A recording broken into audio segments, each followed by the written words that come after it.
from here on out. For more, let's bring in former Republican Arkansas governor and 2016 presidential candidate Mike Huckabee. Governor, it's always fantastic to see you. There's always been this intimidation factor involved with the IRS, that they used the visits from the agents to scare the badoobies off of folks. I don't think, and you can agree or disagree, and Matt Taibbi said this himself, that when the IRS visited him the day that he was testifying in front of Congress, he heard from other people that the IRS had done the same thing to them, but the tales were far worse.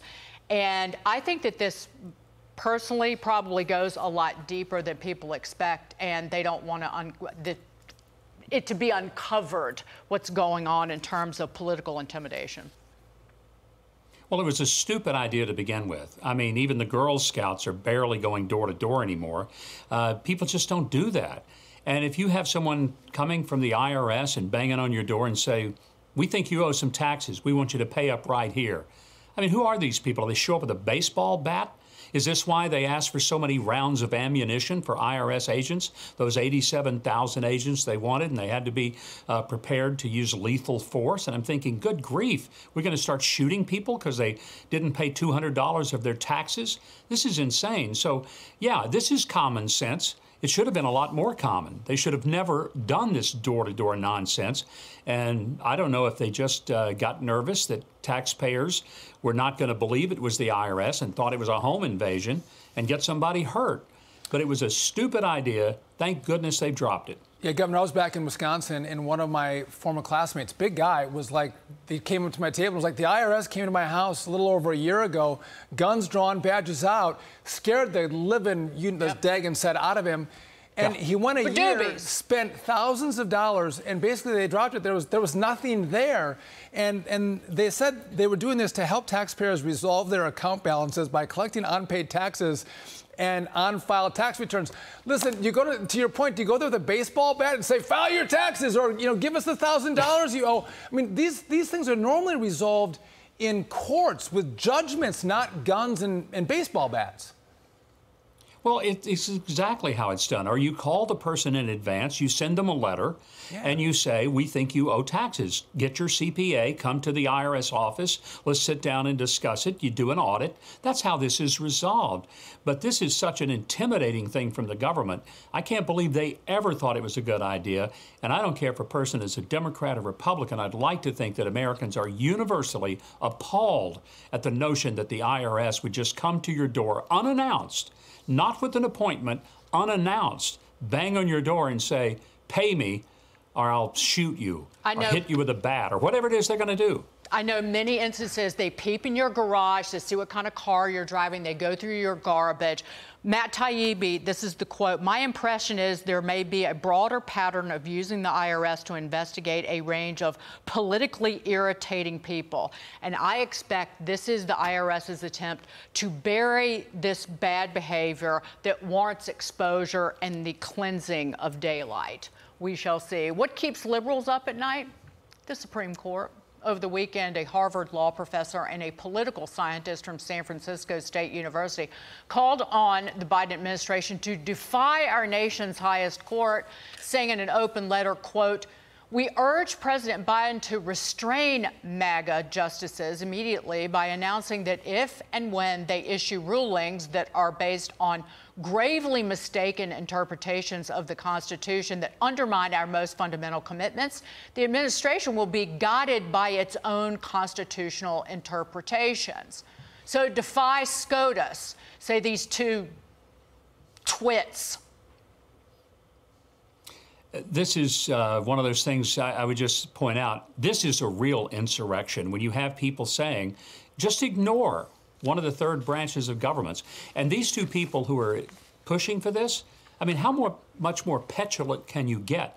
I'm convinced that both of these people, when they get sick, go to a pediatrician. And lately, I bet they've been to a pediatrician for bedwetting, because it's clear that they have no concept of how the Constitution works.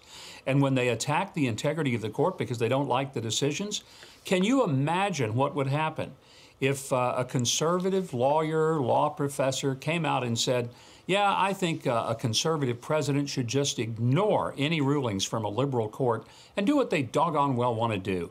My gosh, what has this country come to? If that president was Donald Trump, they would be losing their minds. And again, when you have a president who can defy the will of Congress and defy the court, I think it was Jonathan Turley who said that's what's called authoritarianism.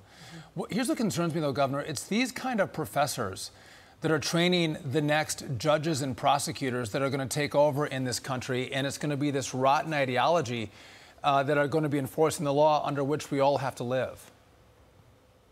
We're losing the great constitutional scholars, the people like Alan Dershowitz, Jonathan Turley, both of whom are Democrats and liberals, but they are pure constitutionalists. And they're the ones who are sounding the alarm over this kind of nonsense. But I fear that there are not enough people in the law schools who are paying attention. Right. And they're teaching people to be advocates for a particular political point of view than they are for what the law specifically states. Governor, a small town in your state could become America's lithium powerhouse. The Wall Street Journal is reporting that ExxonMobil is planning to build facilities in Magnolia, Arkansas. Lithium is essential in electric vehicle batteries. The output is expected to be about 15% of the world's lithium production. The mayor of that town says it's about jobs, jobs, jobs. We see the job creation coming to Southwest Arkansas, more especially Magnolia, Columbia County. We want the people to live in Magnolia because I know if they don't stop here to put down roots and they go somewhere else, they're never going to move back. And we want the folks living here spending their dollars here. We run our city on 0.75 cents of every dollar spent. So naturally, we want all the dollars we can get to keep Magnolia flourishing ahead. I don't know why when I talk about Arkansas, I suddenly sound like, well, I'm from Arkansas, but it's kind of like Hillary Clinton. She gets the accent. That was the biggest insult on the planet, but I can't believe he just said that. I'm not even going to look in his direction, but continue, Governor. Well, Magnolia is a great little community in South Arkansas. It's in the middle of what was largely known for many decades as the Smackover, which is a whole other story, a town called Smackover, but it's an oil field. And it produced an extraordinary amount of oil throughout most of the 20th century. But there's also large amounts of brine, and from that brine field comes lithium. This is a great opportunity for us to wean ourselves off of so much of the Chinese lithium, develop it for ourselves. Batteries are dependent upon it, and it could be a huge economic boom to South Arkansas. And by the way, communities like Magnolia, they're great places to live. They're the kind of towns Jason Aldean's song is all about, and maybe some people will find out that living in a small town in the South is a great, great way to live with some really friendly and kind people. And they might just decide this is a wonderful place to raise a family. You know, Governor, this makes a lot of sense. Mining lithium in America, giving us some independence, which means probably our political leaders are going to say no to this, try to stop it, shut it down. Hopefully, though, we can revive a small town with a new mining opportunity. Governor, as we say goodbye to you, I'm going to deal with the consequences of calling Dagon Hillary Clinton, and it's going to be a fun show for the next 50 minutes. Thanks for joining us. You're going to pay dearly. Yes, you are going to pay dearly for that, Sean. I know it. You know all too well, Governor. No, I carry a grudge. See, I'm just going to bury it, and it will rear its ugly head months from now. That's why you have to tune in every night, because you never know what might happen. I'm sweating, Governor. Thank you for joining us. You should be. Appreciate it. Take care.